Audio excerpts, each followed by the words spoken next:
불교에서는 이제 중도라는 말을 가장 많이 쓰는데요. 성철 스님도 중도만 알면은 불교를 다 한다고 이제 하셨는데요.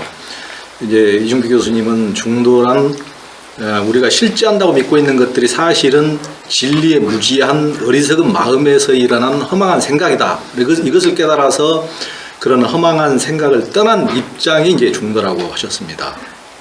즉 우리가 눈앞에 생생하게 보는 산하 대지와 삼라만상이 실제하는 것이 아니라 우리의 허망한 생각이라는 것인데요. 다시 한번 표현을 바꾸면 나와 세계를 분별하는 우리의 생각이 잘못된 것이라는 겁니다. 이것은 모든 중생들에게 상상도 하기 어려운 것이기 때문에 이 부분에 대해서 다시 한번 이야기를 나눠보겠습니다. 가령 남대문에 불이 타고 있을 때 텔레비전을 통해서 남대문 화재 장면을 이제 보는 것과 유사한데요. 우리가 보는 것은 어떤 카메라맨이 잡은 것만을 보고 방송국이 취사선택에서 보여준 장면을 보게 됩니다. 그와 같이 10명이 같은 장면을 보더라도 각자가 조금씩 다르게 이제 인식을 할 수 있을 텐데요. 지금 그런 것을 이야기하는 것인지 남대문에 화재 자체가 없는데 그걸 내 마음이 만들어냈다거나 눈앞에 것들이 없는데 내가 만들어냈다는 거나 그런 얘기는 아니죠. 이제 대부분 일체 유심조다 그러니까 이게 이제 서양에서 관념론이 나오면서 절대적 관념론이라는 게 나와요. 절대적 관념론은 내가 보니까 있다는 것이죠. 근데 거기도 보면은 항상 주객이 분리되어 있어요. 내가 보니까 객관이 나온다는 것이죠. 그래서 방금 하신 말씀 속에도 뭐 텔레비전에 앞에 나오고 보는 놈이 또 보이는 놈과 관계 속에서 자꾸 마음이라는 놈이 바깥에 있는 세상을 만든 것처럼 이야기한단 말이죠. 근데 이제 그게 아니라 견문각지라고 아까 그랬죠. 보고 듣고 있는 그 자리에서 모든 게 드러나요.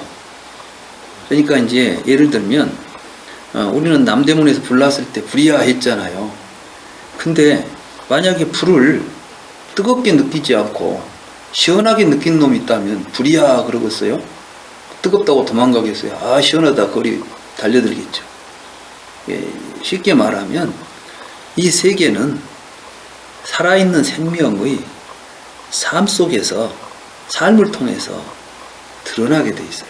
이게 이야기를 하는 건데 자꾸 마음 이야기를 하니까 이것도 이제 아비달라 불교 때문에 다르마를 신법과 색법으로 이렇게 나눠가지고 물질과 정신으로 이분화시킨 구조 속에서 불교를 이해해가지고 지금 이런 사태가 벌어지는 거예요. 본래 초기 경전에 부처님 말씀에는 색법이니 신법이니 하는 구별 자체가 없어요. 단지 오원이라고 하는 것 또는 12처라고 하는 것 18개라고 하는 것 이런 것들이 어떻게 상호작용하면서 우리의 삶 속에서 우리가 마음이라고 부르는 현상들이 일어나고 있는가. 자 그러면 여기에 지금 조 기자님하고 저하고 똑같이 여기 꽃을 보고 있습니다. 근데 조 기자님이 만약에 이제 조 기자님은 정상인데 내가 생명이라고 한번 생각해 봅시다. 그럼 여기 있는 꽃을 똑같은 꽃을 볼까요? 서로 다른 꽃을 볼까요? 다른 꽃을 보겠죠. 그러면 우리 조 기자님에게는 꽃이 보입니다. 조 기자님이 있다고 하는 것과 내가 있다고 하는 것은 동일한 대상이지만 실제로 내용은 다르겠죠. 그러면 나의 세계에서는 나의 꽃은 내가 본 꽃이지 조 기자님이 본 꽃은 나한테는 내가 볼 수가 없어. 이걸 이제 요즘 인지과학에서는 이제 유폐적 인식이라고 해요. 유폐적 인식. 이게 모든 우리들의 인식은 각각 개별적이기 때문에 동일하지 않아요. 다만 그것을 동일하게 볼 수 있는 것들이 바로 언어 구조를 통해서 우리가 서로 거기다 같은 기호를 붙여주는 거예요. 꽃, 색, 이름. 이름을 통해서 공유된 것을 가지고 우리는 서로 같이 소통을 하고 있는 것이죠. 그러니까 이런 차원으로 가야지 남대문에 불이 있는데 불이 안 난 걸 있다고 본 것이냐 뭐 한 것이냐 이렇게 하는 것은 이제 불교에서는 전혀 다루지도 않은 문제예요. 아니 불났어 남대문이 탔는데 그거 없다고 해보는 거 미친놈이 그런 이야기를 하자는 게 아니에요. 더 이제 지금 그런 이야기가 아니야. 이제 이 세상에 드러나는 모든 현상은 더 근원적으로 우리가 지금 보고 있는 현상들이 그러니까 삶의 구조가 틀리면 세계가 틀려지겠죠. 그러니까 이제 불교에서는 그 유식에서 일수삼견이라는 말이 있잖아요. 물을 보고 천상에서는 천상의 인간들은 물을 보면 유리를 본다는 거예요. 유리.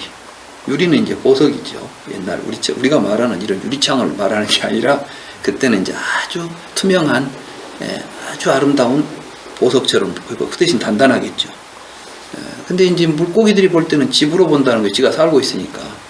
쉽게 말하면 물고기가 물을 보면 그건 공기지 뭐. 우리가 공기 보듯이 볼 거 아니고 숨 쉬고 있으니까. 우리는 그걸 보면 어떻게 봐요? 그건 물이잖아. 근데 아기들은 그걸 보고 어떻게 보냐? 피고름으로 본다. 그러면 이게는 피고름입니까? 물입니까? 집입니까? 유리입니까? 일수사견이라고 그랬지. 네 가지로 본다 이 말이야. 그러면은 뭐가 맞아요? 다 맞아. 그게 일체유심조예요. 악이 마음에는 그게 그렇게 드러나는 거예요. 마찬가지로 똑같은 하나의 현상도 내가 어떤 마음 상태로 보느냐에 따라서 나에게 다른 의미의 존재로 나타나요. 코로나도 지금 우리가 코로나에 의해서 막 우리가 두려워하고 굉장히 무서워하지만 또 코로나를 우리가 새로운 차원에서 받아들이면 다행스럽게 볼 수 있는 눈도 있다는 것이에요. 우리의 마음에 따라서 무엇이 있냐 없냐의 문제가 아니라 이게 양자역학에서도 없는데 막 뭐가 보이는 게 아니라 있다는 것은 너무나 당연하게 전제되어 있어요, 이게. 근데 그것이 어떻게 드러나느냐가 문제지. 있는 것은 무엇입니까? 이렇게 물으면 무의미하다고 말이에요. 있는 것이 무엇이냐고 묻는 것은 개가 볼 때하고 사람이 볼 때마다 서로 개는 개의 마음으로 보면 개의 세계가 벌어지면 있다 하고 있음의 문제가 사실은 존재의 문제에 있어서 가장 바탕에 있는 존재가 아니죠. 근데 많은 사람들은 그것이 있다는 걸 전제하기 때문에 그 반대되는 거 없다 그래가지고 존재의 가장 시원적인 물음을 던질 때 있냐 없냐라는 문제부터 시작해요. 있다는 개념과 없다는 개념이 갈리죠. 부처님은 그렇지 않다는 이야기라는 거예요. 더 시원해는 있고 없고가 아니라 어떤 관계 속에서 있고 관계 속에서 없기 때문에 우리가 물어야 될 질문은 있다 없다라는 양견을 대립적인 견해에서 보지 말고 어떨 때 있고 어떨 때 없는가를 봐라. 그래서 what 붙지 말고 how를 봐라. 있다는 말은 어떨 때 하고 없다는 말은 어떨 때 하는지를 봐라. 이게 이제 중도예요. 근데 이제 내가 그동안 중도 이야기를 해보면 사실 중도가 중요한지 알면서도 중도가 뭐냐고 이야기하면은 말도 못해. 그냥 중요하다고만 하지 잘 이해가 안 되는 거예요, 사람들이. 뭐 중요하다고 하는 사람조차도 중도를 제대로 이해를 한 걸 내가 거의 본 적이 없어요. 근데 이제 방금 제가 말씀드린 대로 이제 중도는 뭐냐? 아까 말한 대로 없고는 있으나 작자는 없다. 이것이 공이죠. 이 공의 자리를 중도라고 이제 보는 것이죠. 중도, 실상, 공 이건 다 같이 통하죠. 그래서 세계를 동사적으로 관계로서 이해하는 것이 중도고 실체를 가지고 있다 없다 하면 이제 무슨 대립으로 보면 이게 이제 사견이죠. 이걸 떠나는 게 중도고 제가 이제 한 이야기가 그런 이야기입니다. 그러니까 교수님이 헛이 아닌 하우라는 얘기를 앞으로 억만 번은 더 하셔야 될 것 같습니다.